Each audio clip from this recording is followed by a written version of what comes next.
स्वागत है दोस्तों आपका हमारे यूट्यूब चैनल में।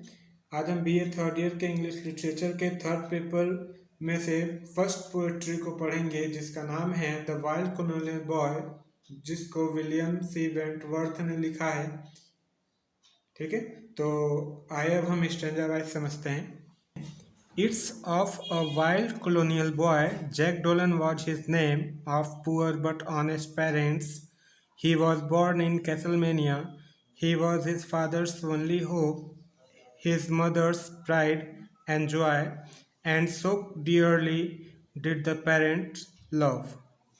देखिए, it's of a wild colonial boy, यह जो कहानी है हमारी, यह एक वाइल्ड कॉलोनियल बॉय की कहानी है, जिसका मतलब होता है वाइल्ड मतलब होता है असभ्य, कॉलोनियल मतलब औपनिवेशिक, बॉय मतलब लड़का, मतलब यह एक असभ्य औपनिवेशिक लड़के की कहानी है जिसका नाम है Jack Donal was his name, of poor but honest parents. उसके माता पिता गरीब तो हैं लेकिन ईमानदार हैं। ही वॉज बॉर्न इन कैसलमेनिया, उसका जन्म कैसलमेनिया में हुआ था, मतलब जैक डोलन का जन्म कैसलमेनिया में हुआ था। He was his father's only hope, और वह मतलब जैक डोनल ही अपने माता पिता का एक अंतिम आशा था, मतलब उसके माता पिता उससे ही केवल आशा किए हुए थे क्योंकि एकलौता लड़का था कि वही उसके बुढ़ापे का सहारा बनेगा। His mother's pride and joy, उसकी माँ भी उस पर गर्व करती थी और प्रसन्न थी। And so dearly did the parents love, और उसके माता पिता उससे बहुत ज़्यादा प्रेम करते थे।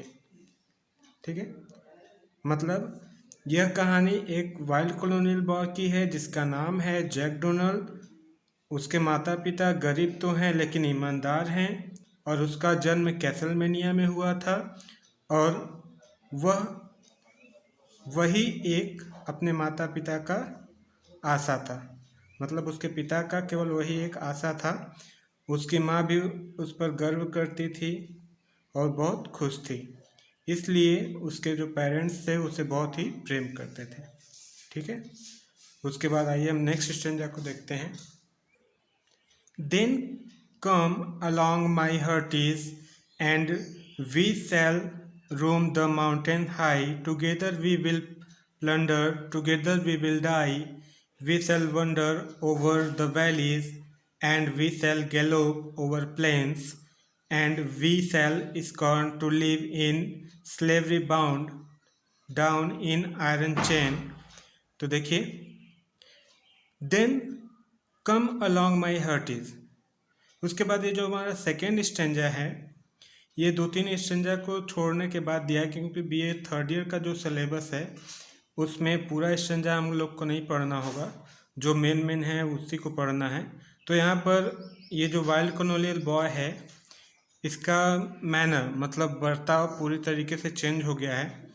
ठीक है, देन कम अलॉन्ग माई हर्टीज, उसके बाद वो कहता है अपने साथियों से कि मेरे प्यारे मित्र मेरे साथ आओ या मेरे पास आओ।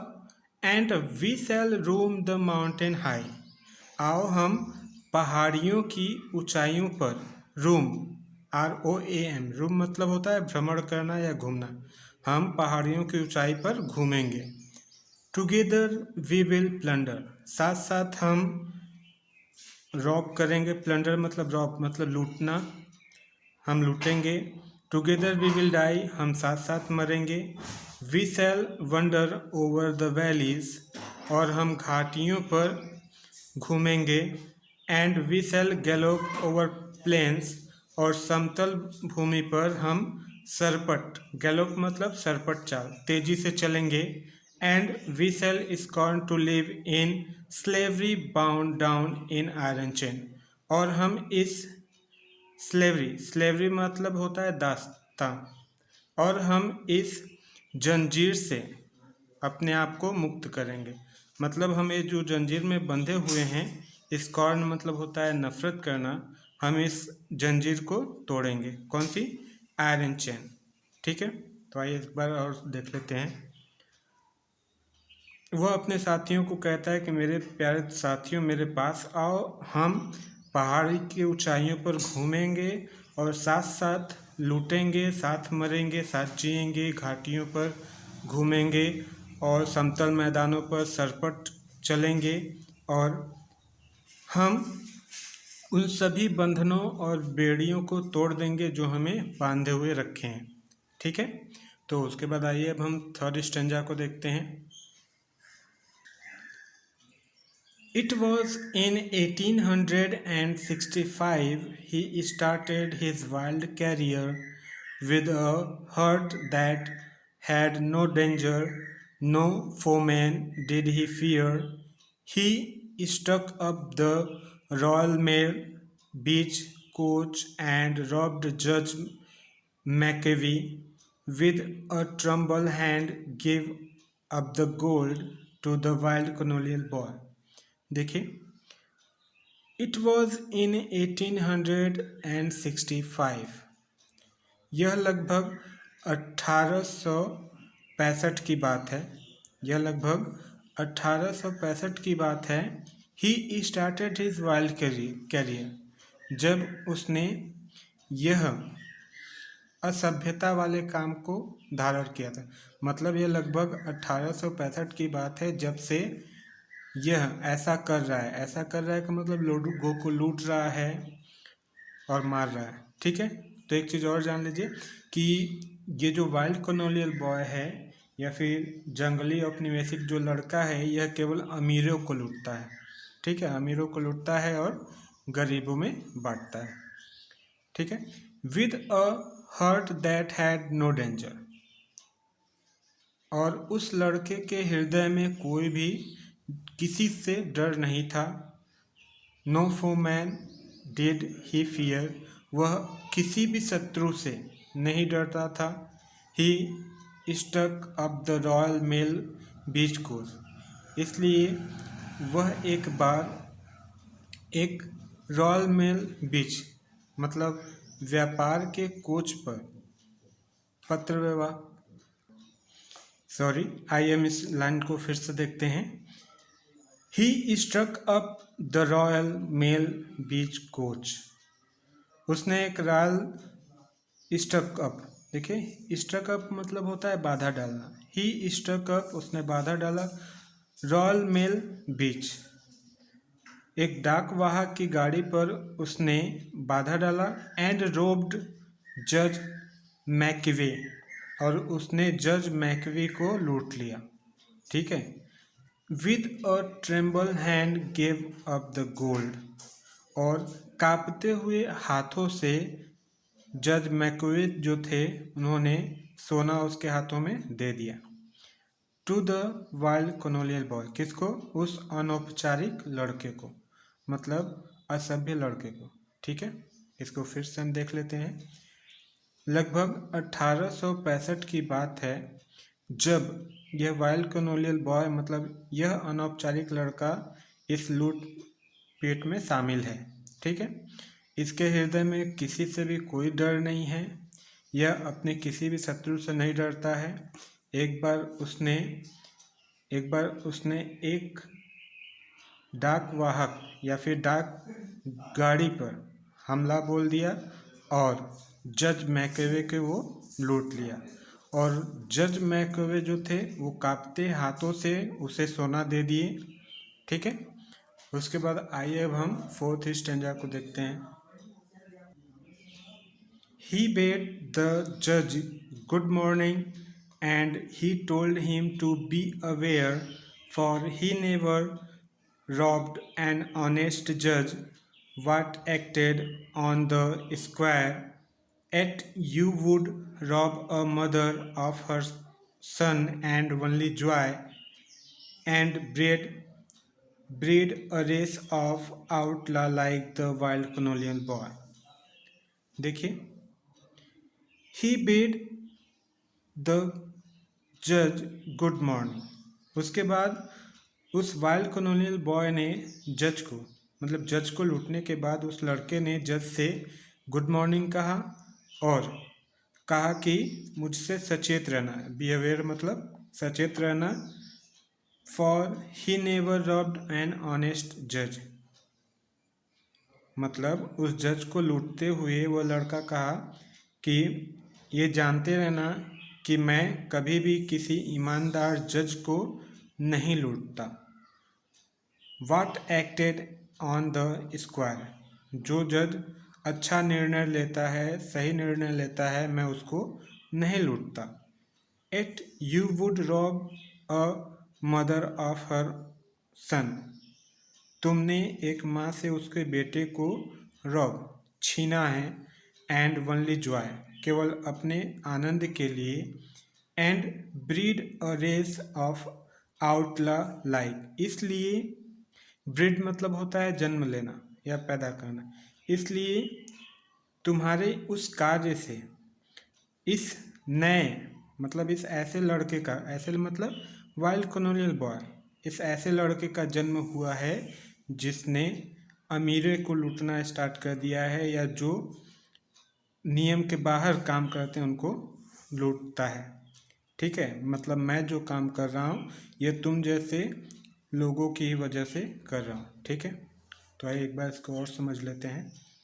ही बिड द जज good morning and he told him be aware, उसने जज को लूटने के बाद उसको गुड मॉर्निंग कहा और उसके बाद कहा कि तुम ये याद रखना कि मैं कभी भी एक ईमानदार जज को नहीं लूटता जो अच्छा काम करता है। तुमने एक माँ से उसके बेटे को छीना है जिसकी वजह से आज मैं ऐसा हूँ या मेरा ऐसा जन्म हुआ है। ठीक है, उसके बाद आइए हम 5वें स्टेंजा को देखते हैं।